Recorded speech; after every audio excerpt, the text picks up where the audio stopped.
La tercera revolución industrial. La Gran Guerra tuvo efectos muy negativos sobre la economía mundial. En primer lugar, debilitó a los contendientes europeos, afectando negativamente a la población y a la producción. Asimismo, provocó la ruptura de la cooperación internacional entre los propios aliados. En segundo lugar, los tratados firmados tras el fin de las hostilidades generaron grandes desacuerdos económicos entre países, desestabilizaron el sistema monetario internacional y redujeron la confianza de los inversores. Alemania fue considerada responsable del conflicto y se le exigió el pago de elevadas sumas de dinero. A esto se le conoce como reparaciones de guerra, que dificultaron enormemente la recuperación de su economía. La mayoría de los pagos eran para Francia, que condicionó su pago de sus deudas de guerra a los demás países aliados. Sin embargo, ante la imposibilidad del pago alemán, en el año de 1923 Francia ocupa Ruhr. Así que Alemania perdió una de sus mayores zonas industriales y con ello el aumento desmesurado de la inflación y devaluación del marco. Este golpe en la economía alemana fue el causante de que en 1924 se aprobara el plan Dawes, el cual tenía la función de garantizar el pago futuro de las indemnizaciones a través de la fracción del importe y del fortalecimiento del marco mediante préstamos e inversiones estadounidenses. Pero los tratos no solo incluían el pago de los daños, sino que también sirvieron para la reorganización de los territorios. Estos cambios modificaron los flujos de intercambio de mercancías y a su vez provocó la dificultad de Alemania para formar relaciones económicas entre algunas de sus regiones. A todo esto se sumó el desequilibrio comercial entre los países industrializados y los países exportadores de alimentos y materias primas.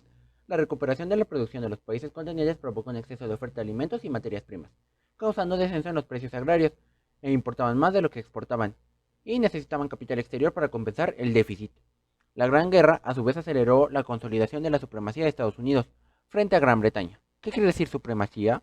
Pues bien, antes de la libra era la moneda más utilizada en las transacciones internacionales y en las reservas de los bancos centrales, pero el dólar pasó a ser la moneda más utilizada en estos trámites, y la banca estadounidense se volvía la más dinámica.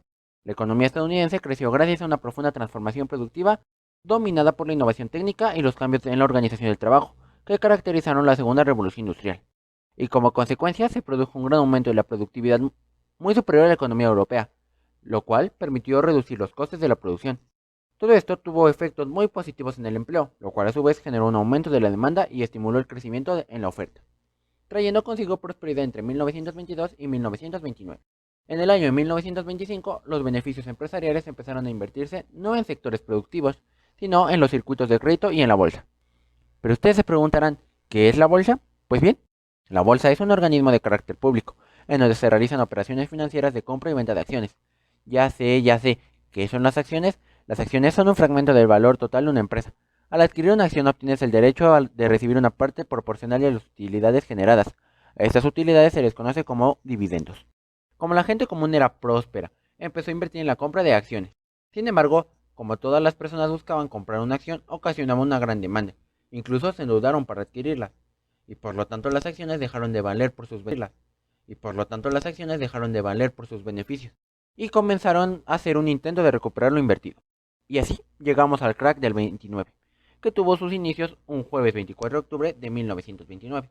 Ese día, la bolsa de Nueva York se hundió y arrastró consigo a la ruina a miles de inversores, desatando una crisis que condujo a la depresión de los años 30. Esta crisis condujo a pensadores como John Maynard Keynes a idear una propuesta la cual decía que la oferta y la demanda no deben regularse solas, por lo que el gobierno debía intervenir. ¿Pero cómo? Dado que las empresas no tienen dinero, el gobierno deberá gastar más, y como tampoco tiene fondos, deberá endeudarse. Digo, generar un déficit económico. Y los gastos serán normalmente en obras de infraestructura con privados. La iniciativa privada genera empleos, los obreros consumen a otros sectores, y así, todos tienen dinero para pagar impuestos al gobierno, y este pueda cubrir sus déficits. Así es, Keynes no cree que sea suficiente con la mano invisible. Para concluir, la revolución industrial no solo fue un progreso tecnológico, tuvo consecuencias aún visibles en la actualidad, como son Estados Unidos como potencia, las duras condiciones laborales que el sistema capitalista impuso a los obreros, campesinos y artesanos, así como la notable contaminación y sobreexplotación de recursos. Y así damos por concluida la revolución industrial.